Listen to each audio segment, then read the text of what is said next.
Seja bem-vindo ao Hashi Quebrado, o seu canal sobre mangás, e esse é o quadro Assista Se Tiver Coragem, no qual narramos os contos do mestre do horror, Junji Ito. Episódio de hoje, Fantasma. Inagawa costumava ir até as profundezas da floresta umas 5 a 6 vezes ao ano por conta de seu trabalho como contador de histórias de fantasmas. Como estava numa época bem fria, não havia muitas pessoas por perto e isso facilitava bastante o processo de gravação. E assim, no meio de uma noite gelada, ele viajou em um comboio de ônibus com sua equipe. Quando chegaram próximos ao local onde o trabalho ia começar, eles tiveram que descer dos veículos para fazerem o resto do caminho a pé, porque era impossível que o ônibus entrasse floresta adentro.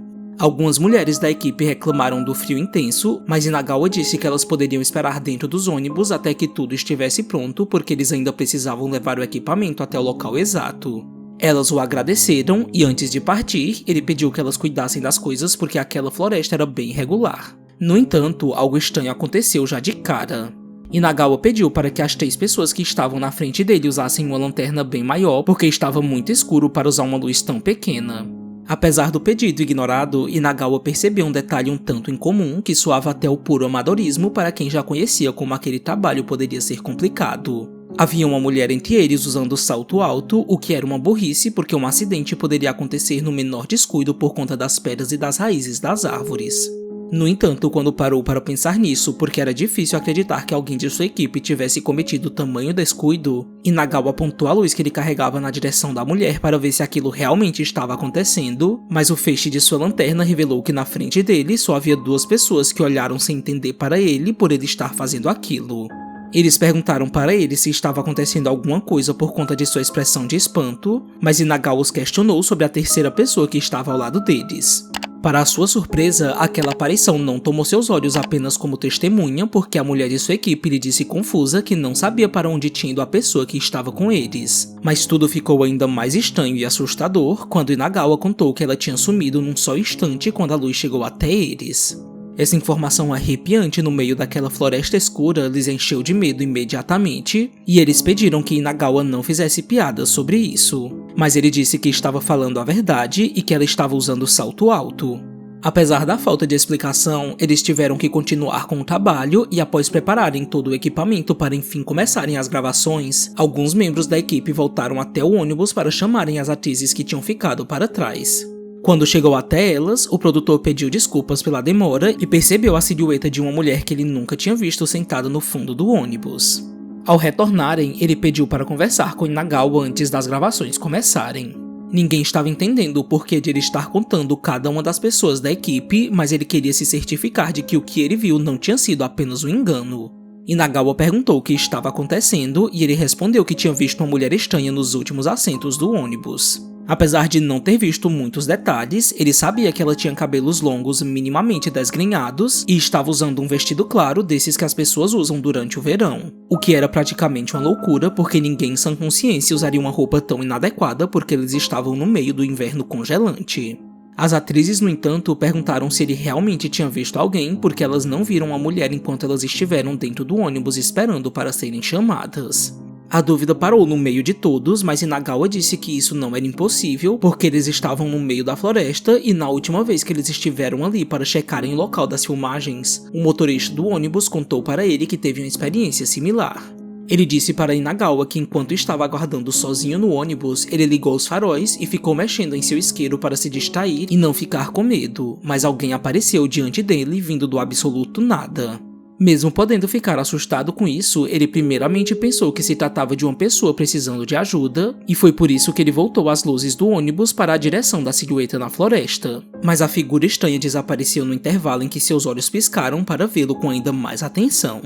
Depois de dizer sobre as coisas estranhas que costumavam acontecer por ali, o celular de Inagawa tocou. Era Araki, um dos assistentes que estava na linha. Araki queria saber se Inagawa tinha mandado alguém ir até ele, mas ele disse que não, o que não fazia sentido porque ele definitivamente tinha visto alguém se aproximando. Ainda em ligação, ele perguntou se Inagawa conseguia ouvir pelo telefone o barulho das folhas secas quebrando, porque isso significava que alguém estava caminhando para perto dele. Mesmo podendo ouvir tudo, Araki disse que a escuridão estava escondendo a pessoa ou a coisa que estava fazendo aquele barulho. Inagawa disse que ninguém tinha ido até ele e que mesmo que essa opção fosse possível, a pessoa em questão estaria com lanternas porque eles estavam nas profundezas da floresta, onde mesmo durante o dia era difícil que a luz penetrasse. Araki comentou que isso fazia sentido, mas isso não explicava os barulhos em volta dele. Inagawa pediu sorrindo que Araki continuasse com o trabalho duro e que ele não deixasse as luzes ficarem sem supervisão. Mas de repente, ele ouviu Araki gritar perguntando quem estava ali com ele. Depois disso, veio um grito de Araki e Inagawa ficou sozinho na ligação.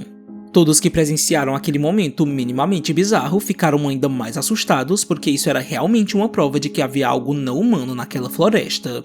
Eles acharam que o melhor era que eles se apressassem para terminar aquele trabalho, porque assim eles poderiam sair dali o quanto antes. Mas quando eles estavam prestes a começarem as gravações, eles viram Araki correr na direção deles gritando desesperadamente. Araki mal conseguia dizer o que tinha acontecido por seu fôlego ter ficado para trás enquanto ele corria. Inagawa pediu que ele se acalmasse e contasse o que tinha acontecido. E foi então que ele disse que tinha visto o que parecia ser um cadáver.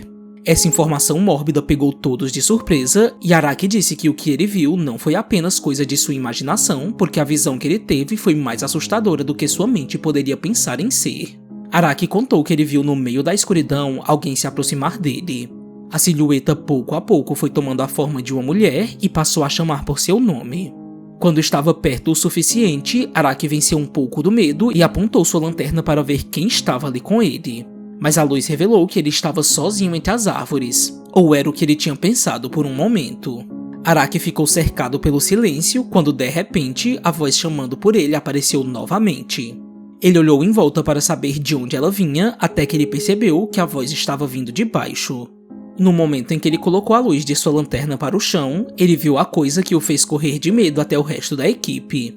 Um corpo completamente contorcido que estava olhando diretamente para ele com expressão arrepiante.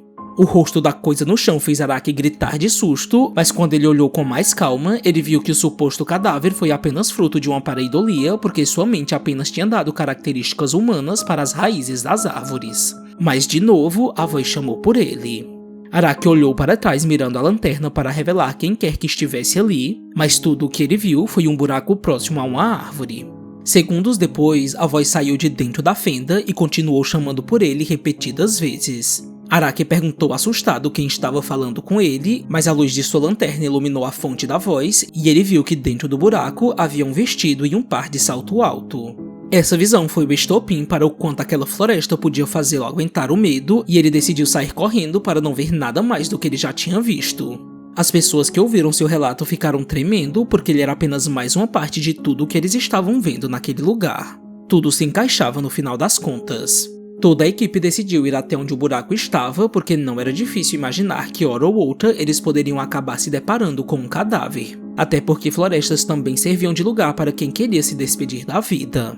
Quando chegaram até o local, eles viram de fato o vestido e o salto alto, e assim que Inagawa pôs os olhos neles, ele se lembrou da aparição da mulher porque eles eram os mesmos que ela estava usando. Inagawa ficou em choque por ter tido tal confirmação, mas foi seu produtor quem mais reagiu espantado. Aquelas roupas no fundo do buraco eram as mesmas que estavam sendo usadas pela mulher dentro do ônibus. Inagawa teve coragem o suficiente para puxar os objetos para ver se eles encontrariam um corpo ou o que estivesse sobrado dele, mas não havia nada ali além daquelas peças. Ele averiguou as redondezas, mas também não achou nada. Quando as evidências quase mostravam que eles não teriam mais nenhuma pista de onde poderia estar o suposto cadáver, ele olhou para a árvore ao lado e viu longos cabelos pretos escorrendo dos galhos. Cabelos volumosos que cobriam quase toda a árvore e que deixava claro que eles estavam diante de uma coisa de outro mundo. Todos gritaram de medo e Inagawa concluiu que após dar cabo de sua própria vida, o corpo da mulher se desprendeu e os cabelos ficaram para trás, sendo o último resquício de sua existência. Fim. Mr. Inagawa's Ghost Story Treasure Box não é um conto de Junji Ito, e sim de Inagawa Junji, um famoso apresentador japonês que conta histórias de terror.